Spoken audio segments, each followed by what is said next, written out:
To give you an update on the container garden. As you know, we planted, they come up, they were looking great, everything was very uniform, and then the varmints came in and devoured them. So we replanted, moved the boxes. Now here they are in a situation right behind the house, so we can keep an eye on them. The problem is this tree shadows the back part, and so it doesn't grow. So without the sun, there isn't any growth. You can see there is a spiritual application there. Without the SON, there isn't any spiritual growth in someone's life. And so this is doing great on this side. That over there is struggling a bit. Obviously the squash, it survived and it's doing good. We did have some pests come yesterday and they completely ate through some of the leaves. Just devastated a lot of stuff. Here's some here. So I had no access because things were closed, so I just got some soapy water sprayed on it, threw some nursery netting over it. It seemed to do okay, and so I've got to really watch that. But they came unannounced. I wish they would have sent me a letter, an email, a text, and said, hey, I'm coming, we're going to devour all your plants, be prepared. I didn't get that.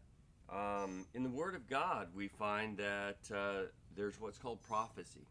And prophecy is a word in advance. And this was what makes the Word of God so unique from anything else, is the prophecy. Not that it just foretells what's going to happen, but it shows that it is fulfilled. And what we're looking at today is we're looking at a passage in the Word of God that Jesus is foretelling his crucifixion. Find ourselves in Matthew 20, 18 and 19. He says, behold, we go up to Jerusalem, and the Son of Man shall be betrayed unto the chief priests and unto the scribes, and he shall be condemned unto death, and shall deliver him unto the Gentiles to mock and to scourge and to crucify him, and on the third day he shall rise again. So he's telling them, this is what's going to happen. Interesting enough, that is exactly what happened. And I know there's people that say, well, men went back and they rewrote all that. Interesting is Isaiah 53 tells this exact same account. Now we're talking about some very ancient writings that predict exactly this same thing.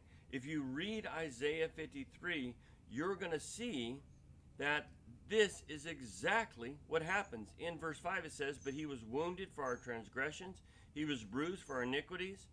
The chastisement of our peace was upon him, and with his stripes was he healed. It says in verse 7, he was oppressed, he was afflicted, yet he opened not his mouth. He was brought as a lamb to the slaughter, as a sheep before the shears is dumb. He opened not his mouth. And so we see this right here is predicting hundreds of years before it ever happens, Jesus' death on the cross. You can find this over in Israel.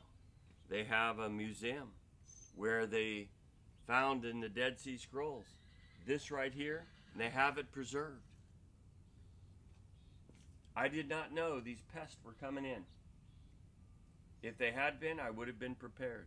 Jesus was trying to get his disciples prepared for his death, burial, and resurrection. Did they listen?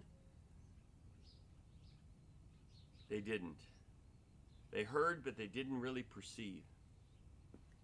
Do we realize that not only was his death, burial, and resurrection predicted, but his second coming and everything that's going to come about? Take a look at Matthew 24. Take a look at that. Take a look at some of book of Revelation.